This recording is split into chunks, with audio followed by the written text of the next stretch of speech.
Irmãos, a graça de Jesus Cristo esteja com todos vocês. É sempre uma alegria estar aqui. O pastor Denis me fez esse convite e eu tenho sido muito abençoado. Já disse para vocês em outras ocasiões, pela vida do pastor Denis, por toda a sua família e por tabela, pela vida dessa igreja toda, me recordo de todas as vezes em que vinha até aqui, ainda enquanto seminarista, e sempre encontrava vários de vocês dizendo: eu oro por você todos os dias, no seu tempo de seminário, e alguns de vocês chegavam a mandar mensagem. Pode ter certeza que se a gente chegou até aqui, foi através dessas orações que nos susteve. E continue orando pela gente, a gente é sempre muito agraciado por Deus a partir das orações dos irmãos. Eu agradeço demais a vida de vocês. Eu iria falar da minha esposa, mas ela provavelmente foi acompanhar o meu filho que está numa fase muito tímida, e ele não parece depois de um tempo, Ele se solta e aí parece que ele é daqui já. Mas num primeiro momento ele fica uma hora, 50 minutos, tímido, parece que vai entrar dentro das nossas pernas. E aí ele não quis ir lá com as crianças, então a minha esposa foi acompanhá-lo. Enquanto ela não chega, eu peço que você abra comigo então no texto sagrado que se encontra na carta de Tiago. Tiago, ali no finzinho da sua Bíblia, está entre Gênesis e Apocalipse, mas você vai conseguir achar. Tiago, capítulo 5, versículo 7. Tiago 5, versículo 7.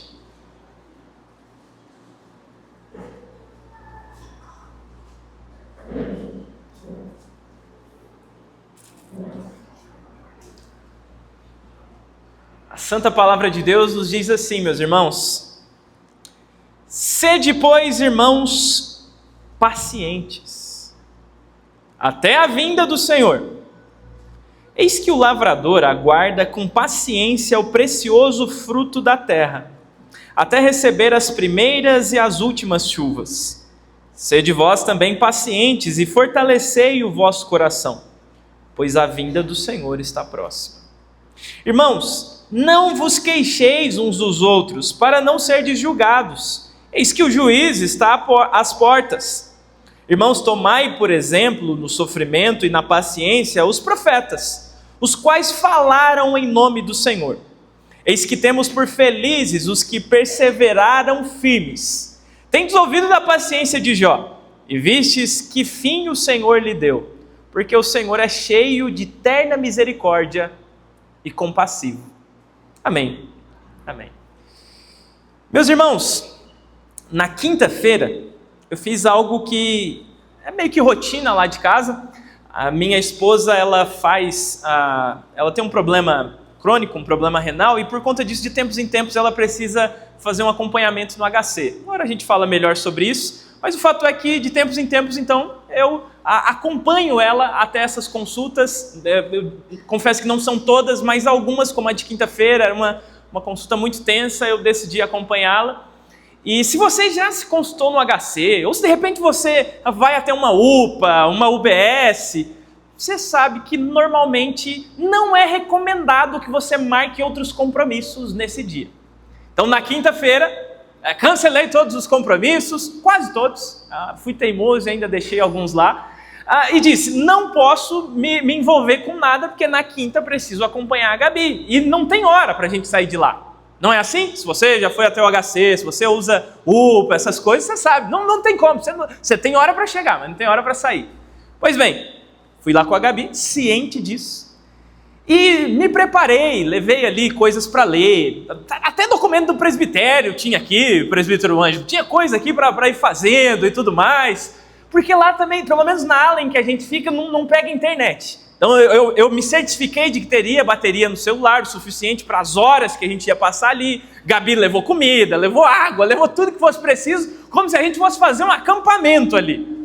E o tempo foi passando, eu fui fazendo as coisas que eu precisava fazer, li, e não eram poucos os documentos, li os documentos que eu precisava ler, comecei a apagar coisas da memória do celular, não tem nada para fazer, vou apagar coisas aqui e tudo mais. Nesse meio tempo a gente olha daqui, olha dali e vê coisas novas que fizeram na ala. Que bom que agora tem um ar-condicionado aqui, antes era um calor danado e a gente fica para lá, para cá, e nada de chamar. E vai passando o tempo, e vai passando o tempo. E como eu disse para vocês, normalmente eu sou cauteloso, cancelo os compromissos. Dessa vez eu cancelei quase todos. Existia um deles, que era bem tarde da noite, e eu pensei, vai dar tempo. Era um futebol da igreja, 8h30, pus meu nome lá na lista. E se você coloca o seu nome, você pode fazer de tudo lá, você pode virar um cone lá em campo, não tem problema. Se você colocou o seu nome, você precisa ir. Parece que você perde a salvação se você não for no futebol lá. Então, eu comecei a pensar, puxa vida, eu não imaginava que ia demorar tanto dessa vez. Vou ter que arrumar um substituto para mim. E nessa altura do campeonato eu já tinha falado com o pastor Denis, pastor Eliel, essa turma que às vezes me substitui lá. E me substitui com louvor, né? Porque, convenhamos, eu não tenho habilidade nenhuma perto dos dois. Mas aí, não tem internet, não tem como falar com ninguém. O que eu vou fazer aqui? Eu vou lá fora, vou conversar com alguém? Será que vai dar tempo? Será que não vai dar? E aí eu estabeleci um limite. Disse para a Gabi, olha, salvo engano era 6h30 da noite. Se até 6h30 da noite não te chamarem, eu vou ter que dar um jeito de achar alguém para me substituir. O futebol era 8h30. E demora meia hora para a gente atravessar a cidade e chegar lá onde era. E aí vai indo, chama todo mundo. Todo mundo. E o problema de você ficar esperando muito tempo assim é que você começa a perder algumas certezas que você tem na sua vida. Eu não sei qual que é a postura de vocês nesses momentos de espera, de muita fila, de muito exercício de paciência. Mas a gente começa a perder algumas certezas que a gente tem, especialmente quando você tem uma pessoa ao seu lado te questionando. A minha esposa, por exemplo, precisou algumas vezes sair, ir ao banheiro e tudo mais, e ela falava, olha, observe bem, se me chamar, você vai até a sala e tudo mais, diga que eu fui ao banheiro e já estou voltando. Tá bom, sem problemas. E ela volta, não me chamou, né? Não, me chamou não, estou aqui e tal. E aí quando vai demorando, chama todo mundo com a letra G, todas as Gabrielas possíveis e tudo mais, e começa a pular outras letras do alfabeto e não chama ela. Você tem certeza que não me chamaram? Tenho certeza, não te chamaram, eu estou aqui, eu teria ouvido. Tá bom, aí ela vai ao banheiro de novo, volta. Você tem certeza que daquela outra vez não me chamaram? Já está indo lá para a letra S e ainda não me chama? Aí você começa a ficar em dúvida, será que chamou, será que não chamou? Puxa vida, e se eu falhei, o negócio foi há 3 horas atrás, como é que a gente volta atrás? Vamos ter que ficar até a última pessoa aqui, né? Percebe, eu não sei se você passa por isso, mas as nossas certezas vão embora nessa altura do campeonato. O desespero começa a bater e de repente, era 6h27, o prazo estava acabando. Bate aquele sinalzinho que aparece lá na tela. Atenção, Gabriela Brito Ferreira de Lima, compareça no consultório tal, no corredor tal. Graças a Deus. Só que aí começa outro momento de angústia. Porque para quem já foi no HC, é um atendimento muito bom, e aí você entra na consulta e também não tem hora para acabar. A penúltima consulta tinha durado 1h30. E aí eu fiz uns cálculos lá com a Gabi e eu disse, não vai dar tempo. E além de ter o meu nome na lista, eu me comprometi a dar carona pra gente. Jesus amado, eu vou acabar com o futebol da turma e eles vão acabar comigo. E com razão, eu não devia ter me comprometido. Graças a Deus deu tempo. Se eu estou aqui é porque deu tempo, eu sobrevivi, não fui limado lá pela turma da igreja e tudo mais, deu tempo. Mas o fato é que nós somos chamados a ter paciência em diferentes circunstâncias da nossa vida. Inclusive lá naquele ambiente, as pessoas que seriam atendidas ali pelos médicos são chamadas pelo nome de pacientes. O que será, né? Será que é porque eles têm que esperar muito? O fato é que eles são chamados assim, né? Paciente, fulano de tal. E meus irmãos, o texto que nós acabamos de ler vai nos ensinar sobre como nós devemos ter paciência. E eu sei, esse não é daqueles sermões mais gostosos de se ouvir. Porque nós queremos tudo para ontem, né? E a ideia é que a gente tivesse um sermão dizendo assim, não, as coisas vão ser resolvidas hoje. O seu sofrimento vai acabar hoje. E nós cremos num Deus que pode acabar com tudo hoje. Pode trazer as respostas para as suas perguntas hoje. Pode dar fim ao seu sofrimento aqui hoje.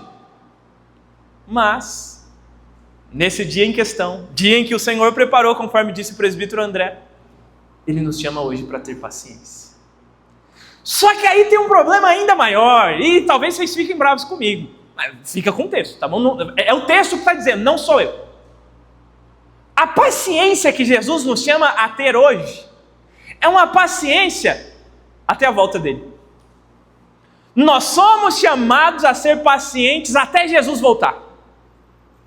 Eu não gosto de quando o pastor faz isso, mas como hoje eu sou o pastor e eu estou pregando, eu vou fazer, já que eu não estou aí ouvindo. Vou pedir para que você olhe para quem está do seu lado e fale assim, ó, paciente até a volta de Jesus.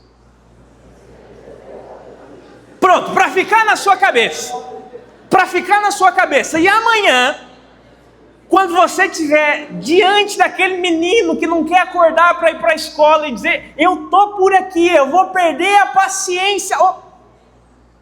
Tem que ser paciente até a volta de Jesus. Aí na terça-feira, não acabou, só se Jesus voltar, aí você, tá bom? Então na terça, na quarta, paciente até a volta de Jesus. É o que esse texto vai nos ensinar.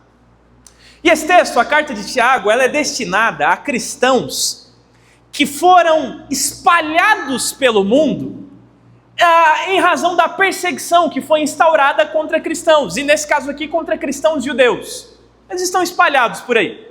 E Tiago escreve para esses irmãos que estão passando por diferentes provações, por diferentes situações na vida que eu tenho certeza que você não gostaria de viver, mas que vez ou outra a gente vive. Por exemplo, nesse capítulo de número 5, o Tiago vai falar de injustiças que aqueles irmãos estavam sofrendo. Alguns deles, considerados pobres, estavam sendo como que surrupiados ainda mais pelos ricos. Estavam sendo roubados, estavam sendo denegridos por pessoas mais favorecidas.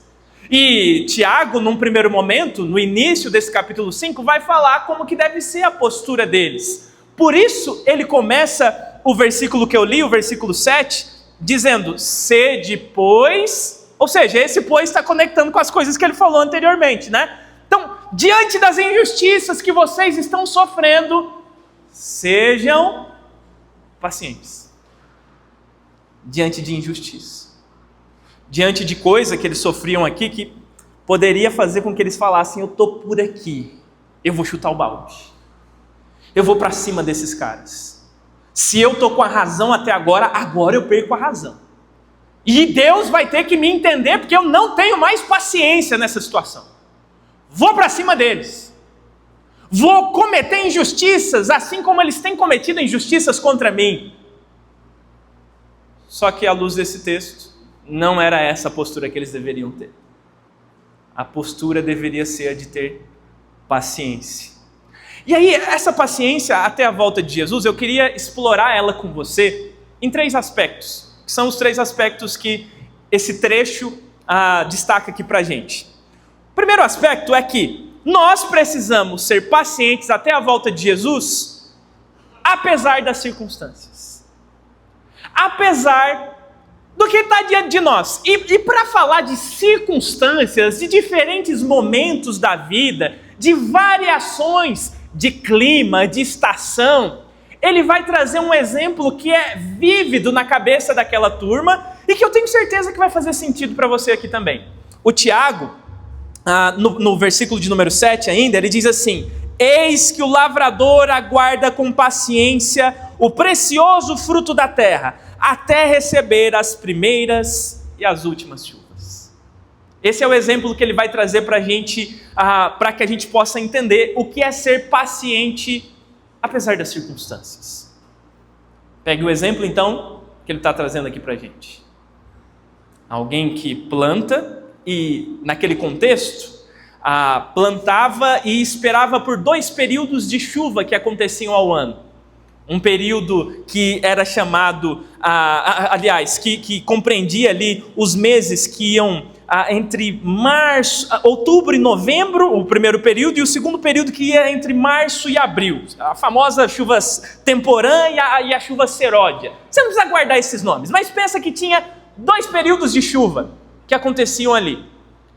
E aí, um desses períodos era o período que ia ali preparava um solo para o plantio, para a semente que ia ser colocada. O outro período era o período que fazia com que aquilo que foi plantado, a colheita pudesse ser amadurecida, os frutos saíssem e tudo mais.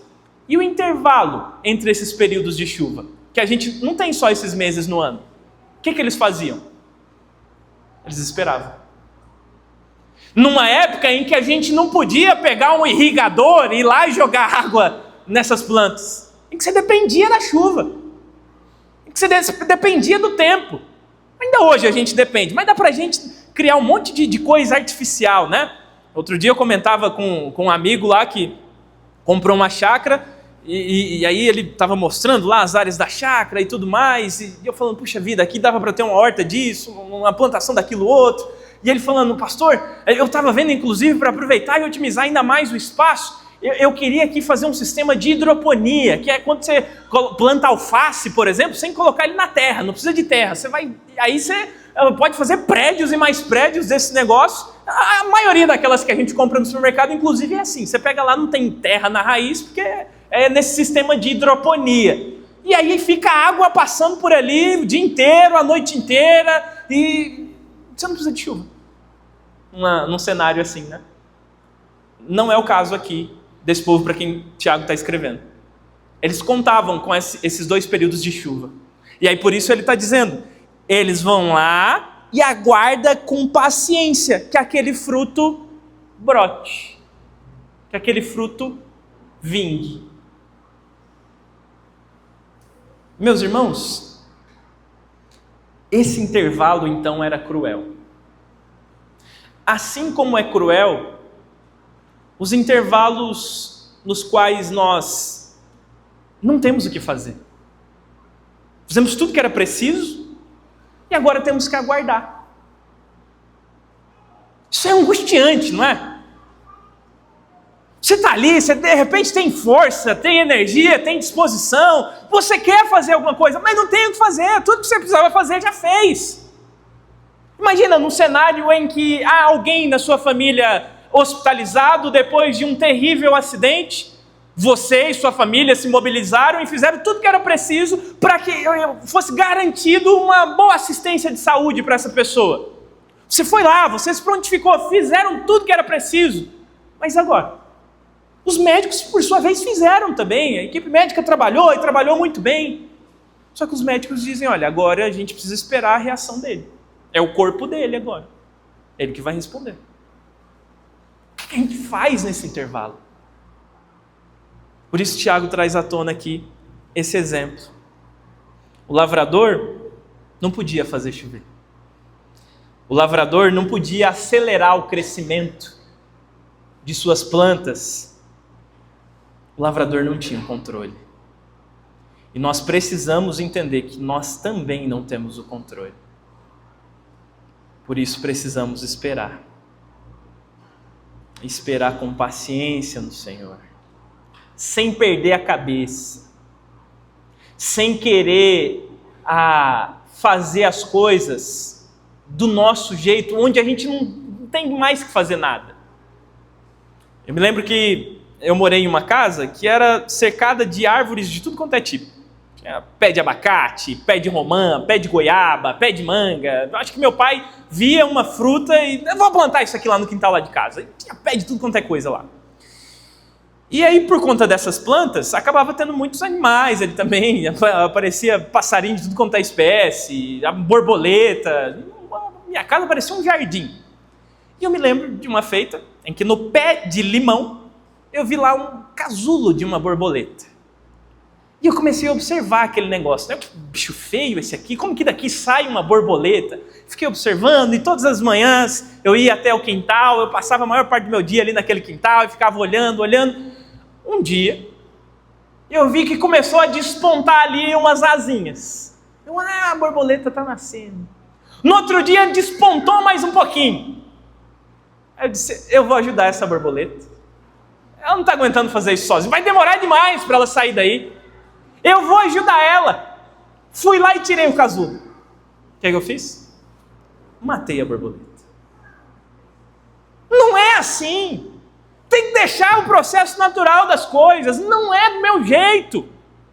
E é assim que a gente faz quando a gente quer colocar a mão onde nós não somos chamados. A gente quer fazer coisa que é para Deus fazer.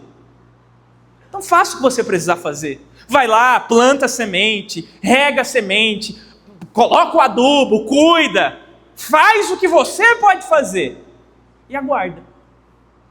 Espera o Senhor agir. Espera o Senhor trabalhar. Nós não temos o controle, embora várias vezes a gente pense que tem.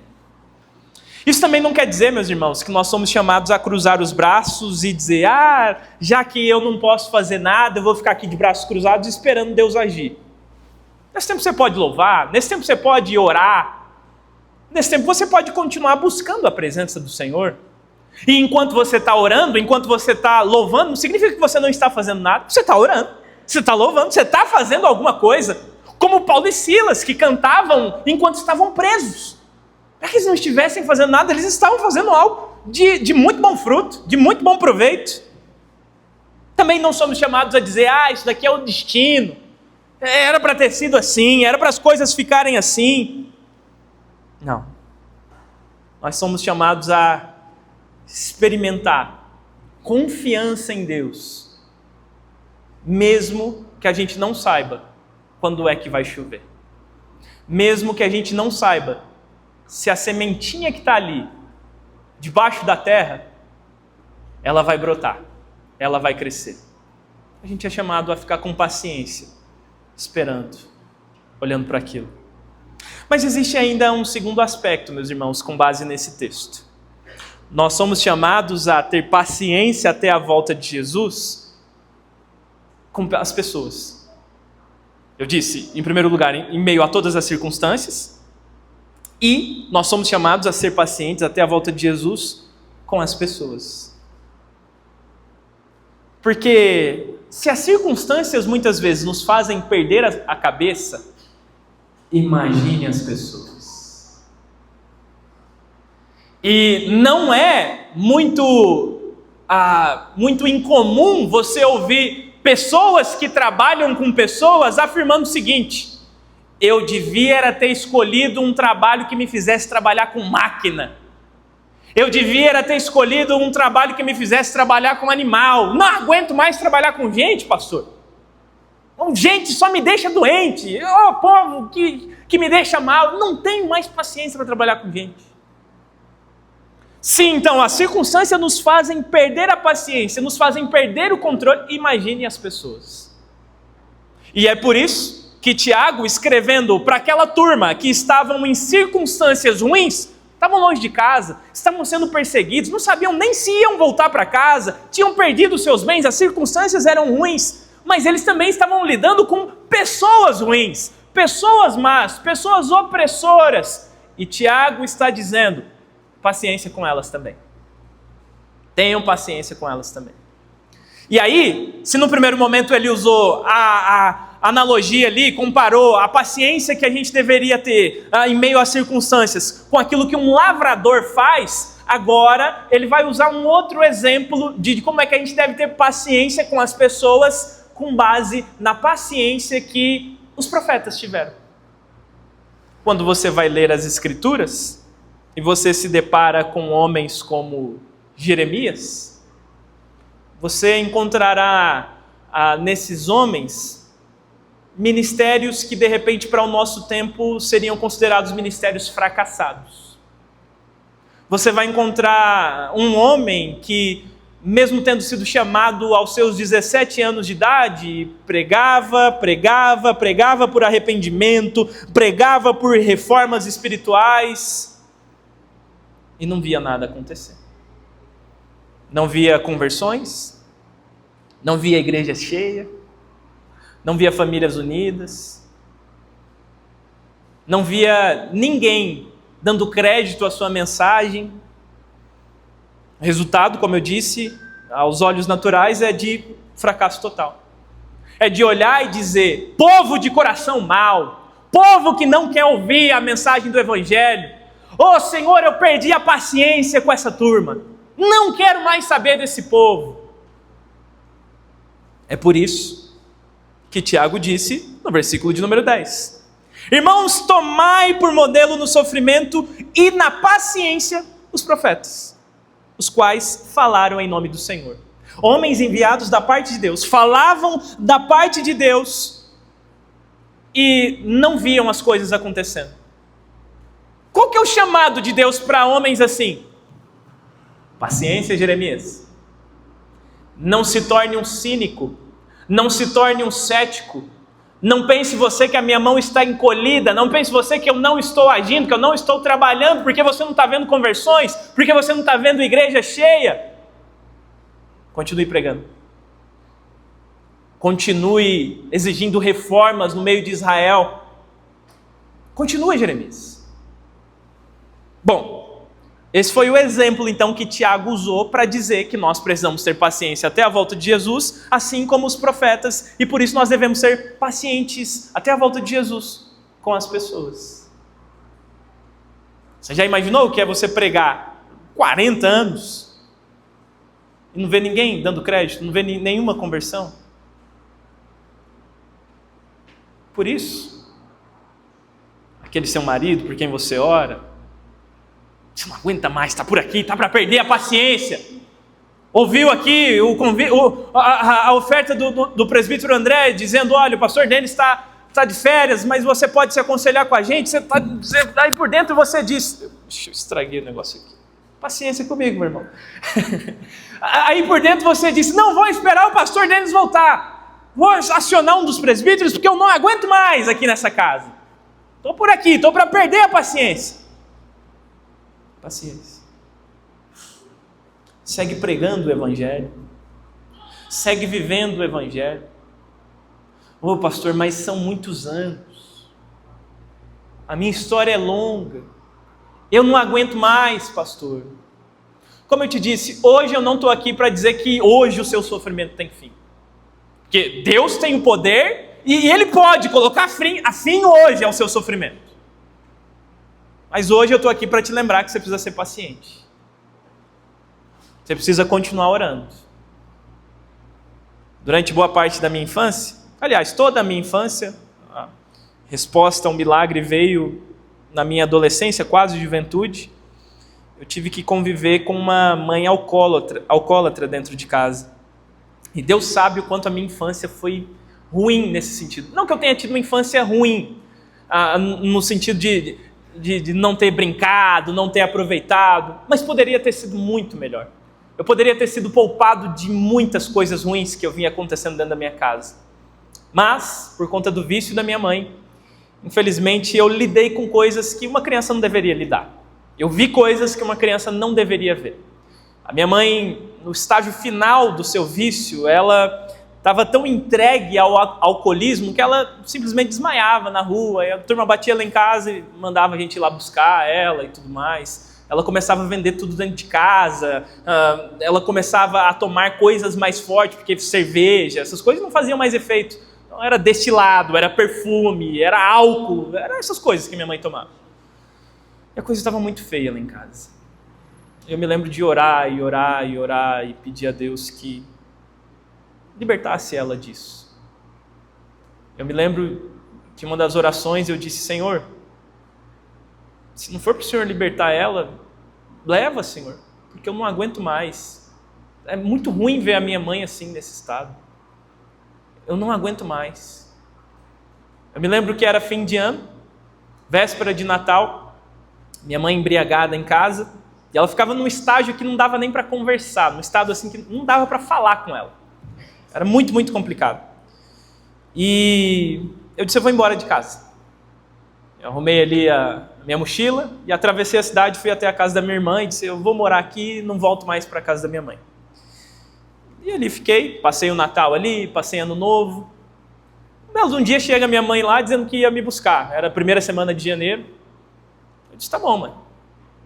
Eu não sei porquê, eu estava resistente, dizendo que não ia voltar e tal, mas eu não sei porquê, quando ela chegou, bateu na porta lá, eu disse, tá bom, tô indo. Ela, não, porque eu vou parar, que ela foi a última vez que eu bebi e tudo mais. Eu, tá bom, já ouvi essa história antes. Ficar aí no máximo 3 meses e daqui a pouco começa a vender tudo dentro de casa de novo e volta pro vício. Tá bom, voltei para casa. Passaram-se os 3 meses. Temos um novo recorde estabelecido? 6 meses. Puxa, dessa vez minha mãe está resistindo. 1 ano? Meus irmãos, é o primeiro Natal que eu não vejo a minha mãe embriagada. No ano novo, mesmo com os vizinhos levando bebida lá e tudo mais, ela disse não. Passaram-se aproximadamente 15 anos. E nunca mais ela colocou um gole de álcool na boca dela. Eu não sabia quando isso ia acontecer. Mas aqueles dias, meus irmãos, da minha infância e da minha adolescência, pareciam que nunca iam terminar. As noites em que eu vivi e tive que dormir quase que para fora de casa, porque era simplesmente impossível abrir o portão da minha casa, porque minha mãe trancava tudo e desmaiava, não tinha como entrar em casa. Então eu dormia ali no portão de casa, não tinha como entrar. Parecia que essas noites nunca iam acabar. Parecia que a vergonha, o escárnio que eu sentia de não ter a minha mãe presente nos eventos da escola, de não ter ela me acompanhando ali em uma apresentação ou algo do tipo, parecia que essas coisas iam durar eternamente. Eu nunca teria minha mãe me acompanhando em nada. Mas acabou. E o mérito nessa história toda não é meu.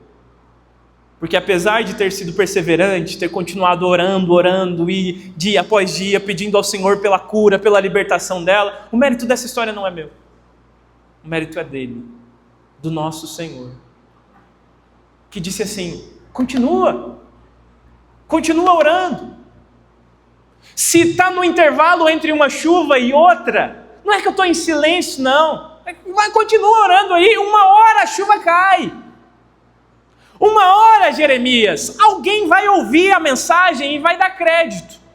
1 hora as orações que você tem feito, você vai ver elas sendo respondidas. Como eu disse, não sabemos quando, mas Deus nos garante na sua palavra que Ele responde. Que Ele cura, que Ele restaura, que Ele liberta. Então, até a volta de Jesus, seja paciente, assim como os profetas. Não perca a paciência com as pessoas. Para de mandar a gente para o inferno. Para de criar inimizade com a turma. Experimenta orar por essa pessoa. Experimente caminhar um pouquinho mais. Experimente dobrar os seus joelhos por ela. Calma lá, não perde a cabeça agora. Você caminhou, você chegou até aqui. Então vai lá, caminha mais uma milha. Ora mais um pouquinho. Não perca a paciência com as pessoas. Ah, pastor, mas elas são muito difíceis. São. E está aqui uma pessoa para te atestar que são. Eu sou uma pessoa difícil. Você é uma pessoa difícil. Por quê? Porque nós somos pecadores. Você quer que pecador seja gente fácil de se lidar? Não, nós somos todos ruins. Somos tudo farinha no mesmo saco. Não, nós somos todos difíceis. Então, ora pelo seu irmão. Ora pela sua irmã. Não perde a cabeça com ele, não. Caminhe um pouquinho mais. Mas há um terceiro aspecto ainda que Tiago nos chama. A ter paciência até a volta de Jesus. Ele nos chama a ter paciência até a volta de Jesus. Mesmo quando Deus parece fazer silêncio. Eu vou repetir os 3 pontos. Eu sei que fica chato se eu ficar falando para você olhar para o irmão do lado tal. Eu disse que eu não gosto, né? Então eu fiz isso uma vez só. Mas eu queria que você guardasse na sua cabeça. Que você é chamado a ter paciência, apesar das circunstâncias. Então não importa o que aconteça, assim como um lavrador não sabe o que vai acontecer ali na plantação dele, você é chamado a ter paciência na sua vida, mesmo sem saber como vai ser o seu dia. Amanhã pode vir um turbilhão. Paciência. O pastor falou lá que é para ter paciência. Amanhã, tá bom?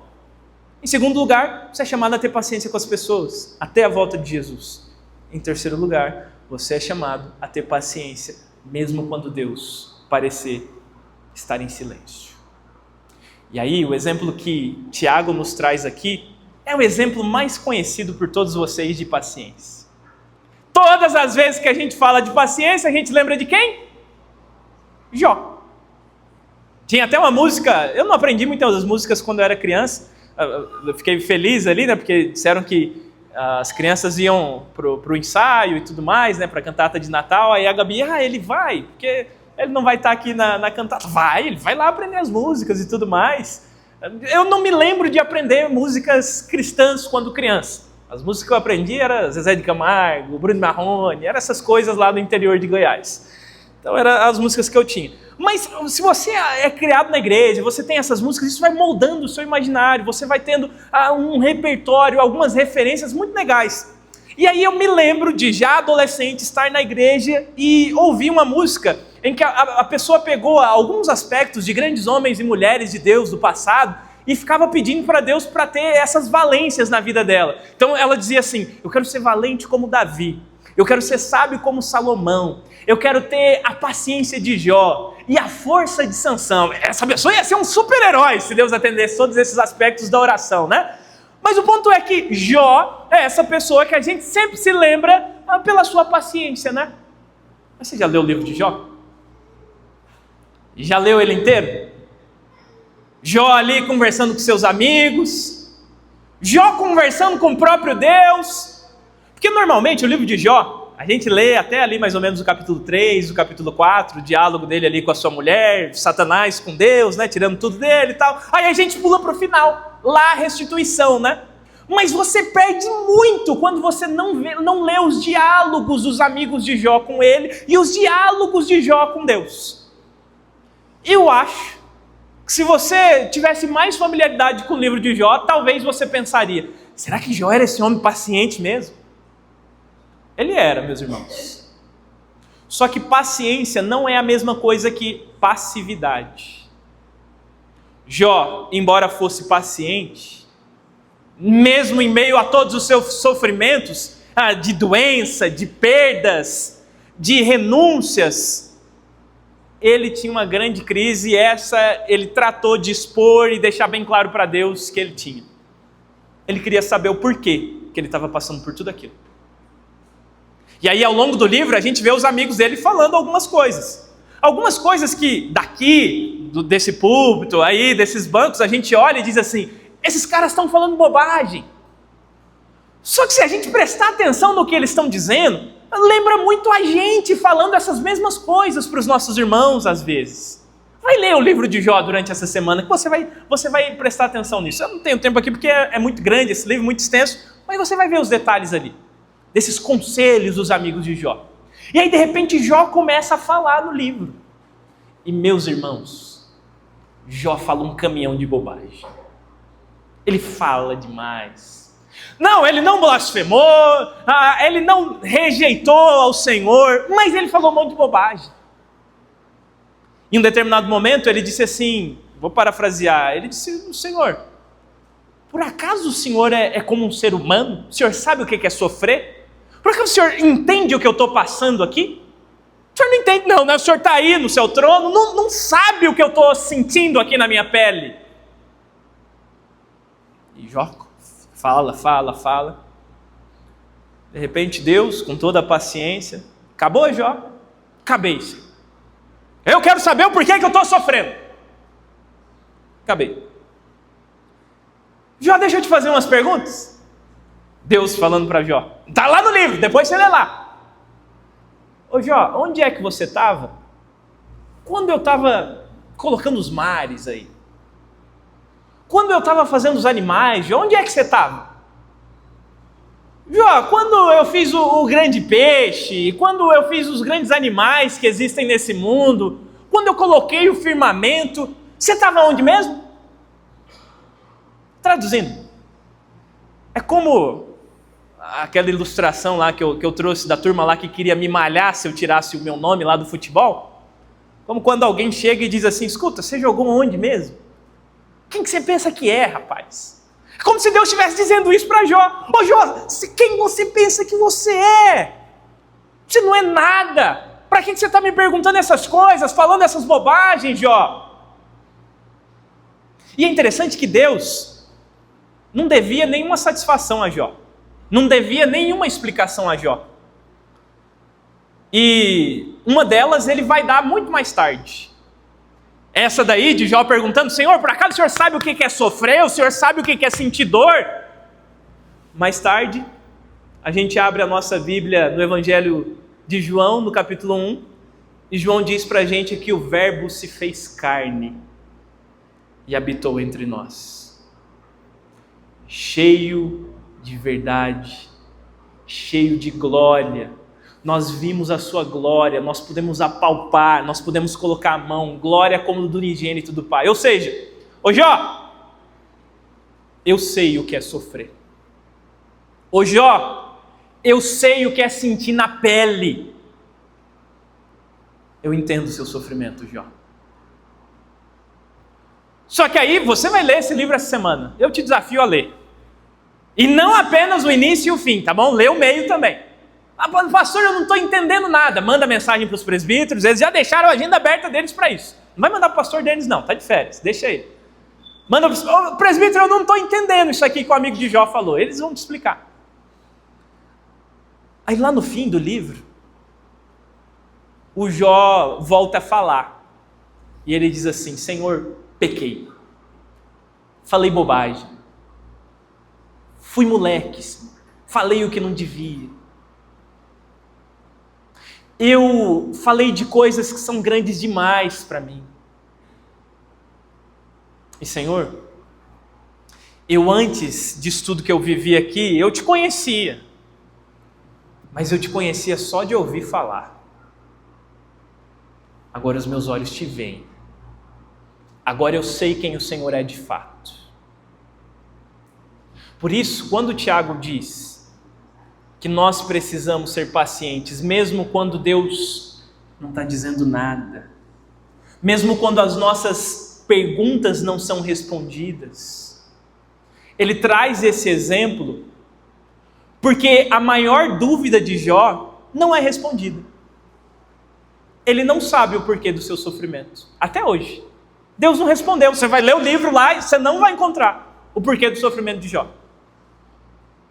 Só que, quando Jó encontrou a Deus verdadeiramente, quando Jó viu o resultado final de sua perseverança, de sua paciência, ele disse: Deus, eu não preciso mais das respostas não. Só a sua presença me basta. Só o Senhor já é suficiente na minha vida, eu não preciso de mais nada. E é isso que Tiago nos convida a experimentar aqui, no final desse texto. Ele disse: olha, vocês viram que fim o Senhor deu a Jó, porque o Senhor é cheio de terna misericórdia e compassivo. E às vezes a gente foca muito na restituição, né? Tem aquela turma que canta aquela música, que diz que quer de volta o que é meu e não sei o quê, como se isso se aplicasse a Jó, e Deus vai me dar o dobro e não sei o quê. Só que melhor do que qualquer bem material que Jó teve restituído, Jó conheceu a Deus. Jó experimentou da misericórdia, da bondade do Senhor na sua vida. E aí, é por isso que o chamado de Tiago, para mim e para você, é que a gente seja paciente até a volta de Jesus. Porque se no meio desse processo de exercício de paciência, a gente conhece a Deus de verdade, a gente encontra Ele no meio do caminho e sabe quem Ele é de verdade, sabe o que vai acontecer? Versículo de número 8. Sede vós também pacientes e fortalecei o vosso coração, pois a vinda do Senhor está próxima. Nós seremos nutridos pelo próprio Senhor. Seremos fortalecidos por Ele. E aí, a nossa grande ansiedade, o nosso grande exercício de paciência já não será mais por conta das circunstâncias, por conta das pessoas que nos fazem perder a paciência, por conta das perguntas que não têm resposta, o silêncio de Deus. Não! Agora, o nosso grande exercício de paciência é por esperar a volta de Jesus. Desde que você se entende por crente, você ouve falar da volta de Jesus e Ele ainda não voltou. Não sabemos se será hoje, se será nessa geração, o fato é que Ele está perto. E como é que você está se preparando para esse momento? Se prepare sendo paciente até o momento que ele vier te buscar. Senhor, ele está chegando, tá? Então começa a se aprontar como uma criança que aguarda ansiosamente o momento do seu melhor compromisso. Tenho sofrido na pele o que é lidar com a paciência ou a falta dela na vida de uma criança. O meu filho, na vinda para cá mesmo, testou a paciência da mãe dele. Ele inventou agora de colocar óculos em tudo quanto é situação. Então ele colocou um óculos escuro lá e colocava óculos, tira óculos, colocava óculos, tira óculos e perguntava toda hora para a mãe dele: mãe, o óculos está certo? Gabi virava para trás: está certo. E aí ele mudava a posição do óculos: mãe, o óculos está certo? Não, agora está errado, Mateus. Ele mudava a posição do óculos: mãe, e agora o óculos está certo? Parecia ali o Karate Kid: tira casaco, coloca casaco, tira casaco. Ficou fazendo isso o tempo todo. Não perdemos a paciência, até porque tinha que pregar isso aqui, né? Como se eu perco a paciência, como é que eu vou estar habilitado para pregar esse sermão? Respiramos fundo. Mateus, não tem necessidade de óculos, não. O óculos você coloca quando está sol, não precisa colocar agora, não. Graças a Deus, em um dado momento, ele se cansou e parou com aquilo. Mas demora a cansar. Passa e passa quarteirão e não acaba as perguntas.